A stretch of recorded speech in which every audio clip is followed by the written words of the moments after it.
ఇక ఇవాళ మనం lord of the mysteries episode 5 అయితే ఎక్స్ప్లెయిన్ చేయబోతున్నాం. సో లేట్ చేయకుండా ఎపిసోడ్ లోకి వెళ్ళిపోదాం. ఇక ఎపిసోడ్ స్టార్టింగ్ లో మనం థియేటర్ లో ఒక ఆమెను అయితే చూస్తాం. ఇక్కడ తను అల్ఫాల్ఫా ట్రాజెడీ గురించి చెప్తూ ఉంటుంది. సో ఈ అల్ఫాల్ఫా ట్రాజెడీ అనేది ఒక షిప్ లో జరిగిన ఇన్సిడెంట్. ఆ షిప్ లో ఏం జరిగిందో తెలీదు. ప్రశాంతంగా ఉన్న షిప్ లో సడన్ గా ఒకరినొకరు చంపుకోవడం మొదలు పెడతారు. ఇక ఈ ప్రాబ్లం నుంచి అందరినీ కాపాడడానికి ఒక హీరోని అయితే ఎంట్రీ ఇస్తాడు. ఈ హీరో పేరు ట్రిస్ అక్కడ ఉన్న వాళ్ళందరినీ కాపాడతాడు. ఇంకా ప్రెసెంట్ లో అదే ట్రిస్ స్టేజ్ మీదకి అయితే వస్తాడు. తను చూసి అందరూ క్లాప్స్ కొడుతూ ఉంటారు. ఇక వీళ్ళందరి మధ్యలో మనం డన్ ఇంకా క్లీన్ అయితే చూస్తాం. ఇక్కడ డన్ కొంచెం డిప్రెషన్ లో ఉంటాడు పాపం. ఎందుకంటే నిన్న జరిగిన ఇన్సిడెంట్ తను ట్రూ క్రియేటర్ ని చూసాడు కదా. ఇప్పుడు ఇక్కడ క్లీన్ అంటూ ఉంటాడు అతను అరోరా ఆర్డర్స్ వాళ్ళు పూజించే ట్రూ క్రియేటర్ కావచ్చు. సరిగా సడన్ గా కదా ఒక వీక్ పాస్ట్ కి అయితే వెళ్తుంది. ఇక్కడ క్లీన్ క్లబ్ లో జాయిన్ అయిన తర్వాత తనకు ఒక ఫస్ట్ కస్టమర్ అయితే వస్తుంది. ఈమె పేరు వచ్చేసి యానా. తను చెప్తూ ఉంటుంది నా ఫియాన్సీ ఒక నెల ముందు అల్ఫాల్ఫా షిప్ లో వెళ్ళాడు. తను ఇంకా తిరిగి రాలే. సో ఇప్పుడు నేను అతను ఎలా ఉన్నాడనే విషయాలు తెలుసుకోవాలని అనుకుంటున్నా. ఇది విని క్లేన్ వెంటనే డివినేషన్ అయితే స్టార్ట్ చేస్తాడు. దీంట్లో తనకి తెలుస్తుంది ఈ అమ్మాయికి సంబంధించిన ఫియాన్సీ ఆ షిప్ లోంచి దూకేశాడు.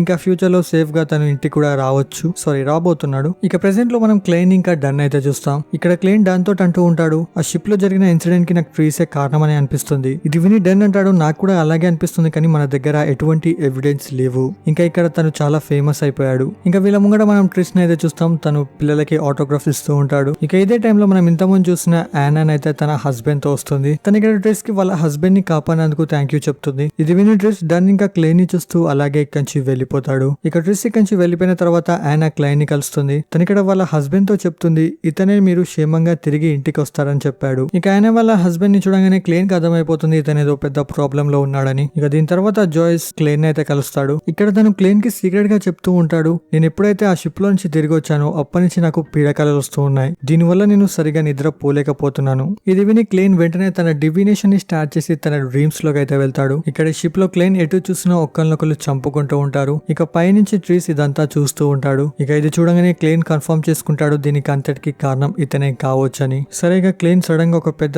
థ్రోన్ ముందుకైతే వెళ్తాడు. దీని తెలుగులో సింహాసనం అని కూడా అనొచ్చు.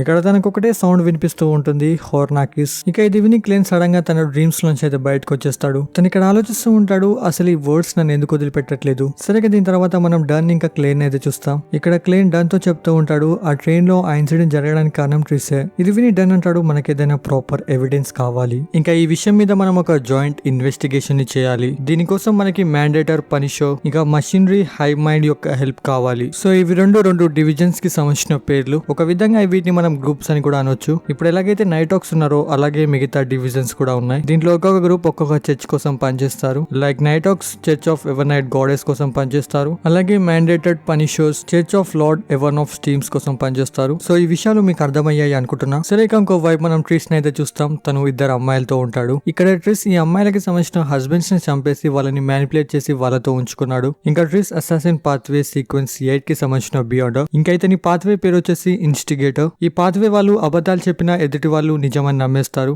ఇంకా వీళ్ళు ఒకరి మధ్యలో ఒకరికి గొడవ పడేలా చేయడంలో చాలా ఎక్స్పర్ట్. సరేగా ఇప్పుడు ట్రిస్ దగ్గరికి ఒక లేడీ అయితే వస్తుంది. ఇక్కడ తనుంటుంది నేను చెప్పిన ఒక మిషన్ ని కంప్లీట్ చేస్తే నేను సీక్వెన్స్ 7 కి సంబంధించిన పోషన్ ని నీకు ఇస్తా. ఇక ఇంకో వైపు మనం నీల్ ఇంకా క్లైన్ అయితే చూస్తాం. ఇక్కడ నీల్ క్లైన్ ని ఒక అండర్ గ్రౌండ్ మార్కెట్ లోకి తీసుకెళ్తాడు. ఈ మార్కెట్ లో మ్యాజిక్ కి సంబంధించిన చాలా వస్తువులు దొరుకుతాయి. ఇంకా ఇక్కడికి బియాండర్స్ కూడా వస్తారు. ఇంకా ఇక్కడ డివిజన్ పనిషర్స్ కి సంబంధించిన ఇద్దరు పోలీస్ ఆఫీసర్స్ ని కూడా చూస్తాం. సరే ఇక్కడ క్లైన్ ఒక మంచి లాకెట్ ని వెతుకుతూ ఉంటాడు వాళ్ళ చెల్లి కోసం. ఎందుకంటే ఇవి మ్యాజిక్ తో నిండి ఉంటాయి కాబట్టి ఇవి బ్యాడ్ స్పిరిట్స్ ఇంకా ఈవిల్ పవర్ నుంచి వాళ్ళ చెల్లిని కాపాడతాయని క్లైన్ అనుకుంటున్నాడు. ఇక ఇలా క్లైన్ తన విజన్ ని ఆన్ చేసి వన్నిటిని వెతుకుతుంటే తనకి చాలా వరకు ఫేకే కనిపిస్తాయి. ఇంకా ఇలా వెతికి తను 2 లాకెట్స్ అయితే తీసుకుంటాడు. సరే ఇదే ప్లేస్ లో మనం ట్రిస్ ని కూడా చూస్తాం. తను ఏదో కొనడానికి ఇక్కడికి వచ్చి ఉంటాడు. కానీ ఇక్కడ చూస్తే పనిషర్స్ కి సంబంధించిన పోలీస్ ఆఫీసర్స్ తన్ని ఫాలో చేస్తూ ఉంటారు. దీన్ని చూసి ట్రిస్ వెంటనే కించి తప్పించుకుంటూ ఉంటారు. ఇంకా పోలీస్ ఆఫీసర్స్ తన్ని షూట్ చేయడం స్టార్ట్ చేస్తారు. ఇక ఇలా తను పరిగెత్తుతుంటే తనకి సంబంధించిన హ్యాట్ అనేది క్లైన్ కి దొరుకుతుంది. ఇంకోవైపు ట్రిస్ కి బుల్లెట్ తగులుతుంది కానీ తన కంచి తప్పించుకుంటాడు.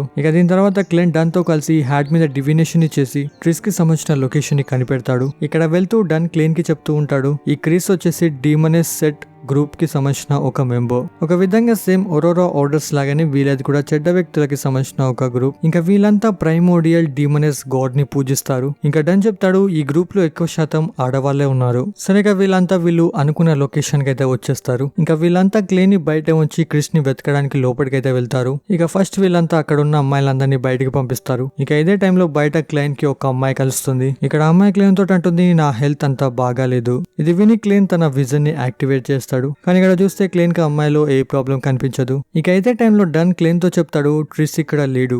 ఇక ఇలాగే దీని తర్వాత వీళ్ళంతా కలిసి కొన్ని రోజులు ట్రిస్ ని వెతుకుతారు. కానీ వీళ్ళెవ్వరికి క్రిస్ ఎక్కడా కనిపించడు. దీన్ని చూసి వీళ్ళంతా ఈ కేస్ ని మధ్యలోనే ఆపేస్తారు. ఇక ఇలా కొన్ని రోజులైతే గడిచిపోతుంది. ఇంకా క్లేన్ ప్రాపర్ బియాండర్ లా మారి మనీని బాగానే సంపాదిస్తూ ఉంటాడు. ఇంకా మధ్యలో తను క్లబ్ కి కూడా వెళ్తాడు తన పోషన్ డైజెస్ట్ అవ్వడానికి. ఇంకా గేఫా కి సంబంధించిన పవర్స్ ని కంట్రోల్ చేయడానికి ట్రై చేస్తాడు. ఇంకా కొన్ని సెల్ఫ్ డిఫెన్స్ స్కిల్స్ ని కూడా నేర్చుకుంటాడు. ఇక ఇలా క్లేన్ తన నార్మల్ లైఫ్ ని లీడ్ చేస్తూ ఉంటాడు. కానీ సడన్ గా ఒక రోజు క్లేన్ దగ్గరికి లెనట్ వస్తాడు. ఇక వెళ్తూ లెనట్ క్లేన్ తో చెప్తూ ఉంటాడు ఈ మధ్య సిటీలో ఏ రీజన్ లేకుండా చాలా మంది చనిపోతూ ఉన్నారు. ఇంకా దీనికి సంబంధించిన ఇన్వెస్టిగేషన్ ని నైట్ హాక్స్, పనిషర్స్ ఇంకా హైవ్ మైండ్ కి ఇచ్చారు. ఇక ఇప్పుడు మనం వీళ్ళంతా సడన్ గా చావడానికి రీజన్ ఏంటనేది తెలుసుకోవాలి. ఇంకా లెనర్డ్ చెప్తాడు ఇలా చనిపోయే వాళ్ళలో పేదవాళ్ళు ఇంకేదైనా డిసీజ్ వచ్చిన వాళ్ళు ఎక్కువగా ఉన్నారు. ఇంకా ఇదే టైంలో మనకు తెలుస్తుంది క్లేన్ వాళ్ళ అమ్మ కూడా ఒక డిసీజ్ తో చనిపోయింది. వీళ్ళ బ్రదర్ క్లేన్ ని ఇంకా వాళ్ళ చెల్లెని పెంచడానికి చాలా కష్టపడ్డాడు. సరే ఇక ప్రెసెంట్ అయితే క్లేన్ డివినేషన్ అయితే స్టార్ట్ చేస్తాడు. ఇక దీంట్లో క్లేన్ కి తెలుస్తుంది ఈ చావులన్నిటికీ కారణం ఒక అమ్మాయి అని. ఇది విని డన్ అంటూ ఉంటాడు నాకు తెలిసి ట్రిస్ ఒక అమ్మాయితో కలిసి ఇదంతా చేస్తున్నాడేమో. ఇక వీళ్ళంతా ఇలాగే ఆలోచిస్తున్న టైంలో క్లేన్ కి ఒక విషయం తెలుస్తుంది. ఇప్పుడు క్లేన్ అంటాడు ఈ చనిపోయే వాళ్ళలో ఒక విషయం కామన్ గా ఉంది. అదేంటంటే వీళ్ళకి వచ్చిన డిసీజెస్ తో వీళ్ళు ఎలాగైనా చనిపోయే వాళ్ళు. ఇక ఇది తెలుసుకుని వాళ్ళు వీళ్ళని కావాలని ముందే చంపేశారు. దానికోసం వీళ్ళు బ్లాక్ మ్యాజిక్ ని యూజ్ చేస్తారనుకుంటా. ఇంకా ఇది కరెక్ట్ అయితే నాకు తెలిసి వాళ్ళు ఏదో ఎంటిటీని సమన్ చేస్తున్నారు లేకపోతే ఏదో పెద్ద రిచువల్ ని పర్ఫామ్ చేస్తున్నారు. ఇది విని డన్ అంటాడు నాకు తెలిసి వాళ్ళు లైఫ్ డెప్త్ రిచువల్ ని పర్ఫామ్ చేస్తున్నారని అనుకుంటున్నా. ఇంకా మనం వెంటనే వెళ్లి ఈ రిచువల్ ని ఆపాల్సి ఉంటుంది. ఇక ఇది విని క్లేన్ వెంటనే తన డివినేషన్ ని స్టార్ట్ చేసి ఆ లొకేషన్ ని కనిపెట్టి వీళ్ళంతా ఆ లొకేషన్ దగ్గరికి అయితే వెళ్తారు. ఇక ఇక్కడ వీళ్ళంతా అమ్మాయిని వెతుకుతుంటారు. కానీ ఇక్కడ చూస్తుండగానే అమ్మాయి వెనకంగా వచ్చి ఫ్రై మీదకి అటాక్ చేస్తుంది. ఇక తను సడన్ గా రియలైజ్ అవుతుంది తను డన్ క్రియేట్ చేసిన డ్రీమ్ లో ఉందని. ఇక ఇది ఛాన్స్ గా తీసుకుని లెనర్డ్ వెంటనే వెళ్లి తన మీదకి అటాక్ చేస్తాడు. కానీ ఇక్కడ చూస్తే తను తన చేయిని కట్ చేసుకుని డన్ యొక్క డ్రీమ్ లో నుంచి అయితే బయటకు వచ్చేస్తుంది. ఇక ఇప్పుడు డన్ క్లేన్ ని ఇక్కడే ఉండమని చెప్పి వీళ్ళు ముగ్గురు కలిసి తన మీదకి అయితే అటాక్ చేయడానికి వెళ్తూ ఉంటారు. ఇక ఇది చూడగానే క్లేన్ కూడా అర్థమైపోతుంది తను చాలా పవర్ఫుల్ గా ఉందని. ఇంకా తనకు తెలుస్తుంది తను సీక్వెన్స్ 7 కి సంబంధించిన బియాండ్. సరిగా ఇంకో వైపు ఈ అమ్మాయి ఒక స్టాచ్యూ ముందుకు వెళ్లి తన గాడ్ కి ప్రేయర్ చేస్తూ ఉంటుంది. ఇక ఈ ప్రేయర్ వల్ల ఆ క్యాసల్ నుంచి కొన్ని స్పిరిట్స్ అయితే బయటకు వస్తాయి. ఇక ఈ స్పిరిట్స్ తో డన్ ఇంకా మిగతా వాళ్ళందరూ ఫైట్ చేస్తూ ఉంటారు. ఇక ఇదే ఛాన్స్ గా తీసుకుని ఈ అమ్మాయి లెనర్డ్ మీద ఒక కర్స్ మార్క్ ని చేసి వెంటనే ఇక్కడి నుంచి తప్పించుకుంటుంది. దీన్ని చూసి లెనర్డ్ వెంటనే తన మ్యాజిక్ ని యూజ్ చేసుకుని తన చేయిని నార్మల్ చేసుకుంటాడు. సరిగా వీళ్ళ చేతుల నుంచి అమ్మాయి అయితే వెళ్లిపోయింది. ఇక దీని తర్వాత క్లేన్ ఇంటికి వెళ్లి డివినేషన్ స్టార్ట్ చేసి అమ్మాయి గురించి తెలుసుకుంటాడు. ఇక దీంట్లో తనకి తెలుస్తుంది తను ఈ అమ్మాయిని ఇంత ముందే చూశాడు. ఇంతకుముందు క్లేన్ ముంగడికి వచ్చి నా హెల్త్ బాగలేదని చెప్పింది ఈ అమ్మాయి. ఇంకా ఇది కాకుండా మనకు ఒక పెద్ద విషయం కూడా తెలుస్తుంది. అదేంటంటే ఈ అమ్మాయి ఎవరో కాదు ట్రిస్. ఇంకా ట్రిస్ ఇలా మారడానికి కారణం తను తాగిన సీక్వెన్స్ 7 కి సంబంధించిన పోషన్. అదేంటంటే సీక్వెన్స్ 7 విచ్ కి సంబంధించిన పోషన్ ఎవరైతే తాగుతారో వాళ్ళు అమ్మాయిలా మారిపోతారు. ఇక ఇలా ఆ రోజు ట్రిస్ సీక్వెన్స్ 7 కి సంబంధించిన పోషన్ ని తాగి అమ్మాయిలా మారి అక్కడి నుంచి తప్పించుకున్నాడు. ఇంకా ఇంతకుముందు మనం వింటే డన్ కూడా ఇదే మాట చెప్పాడు ఈ గ్రూప్ లో ఎక్కువ శాతం అమ్మాయిలే ఉన్నారని. సో దానికి అందరికి రీజన్ ఈ పోషనే. ఈ పోషన్ తాగిన తర్వాత ఈ గ్రూప్ కి సంబంధించిన అబ్బాయిలంతా అమ్మాయిలా మారిపోయారు. అందులో ట్రిస్ కూడా ఒకడు. సరే ఇంకో వైపు మనం ట్రిస్ అయితే చూస్తాం. తను ట్రైన్ లో వెళ్తూ ఉంటుంది. ఇప్పుడు ఇక్కడ తను ఒక అమ్మాయి కాబట్టి అందరూ తన వైపే చూస్తూ ఉంటారు. ఇంకా ఇక్కడ ట్రిస్ కి సిగరెట్ ని వెలిగించుకోవడానికి లైటర్ కూడా అవసరం లేదు. చూస్తేనే మీకు అర్థమైపోతుంది. So that's it. ఈ ఎపిసోడ్ ఇలా ఉంటుందని నేను అస్సలు ఎక్స్పెక్ట్ చేయలేదు. ఒక విధంగా ఈ ఎపిసోడ్ కొంచెం ఫన్నీగానే ఉంది. సో ఈ ఎపిసోడ్ మీకు ఎలా అనిపిస్తుందో కింద కమెంట్ చేసి చెప్పడం మర్చిపోకండి. వెళ్ళే ముందు వీడియోకి లైక్ చేయడం మర్చిపోకండి. ఛానల్ కూడా నాకు సబ్స్క్రైబ్ చేసుకోండి. బాయ్.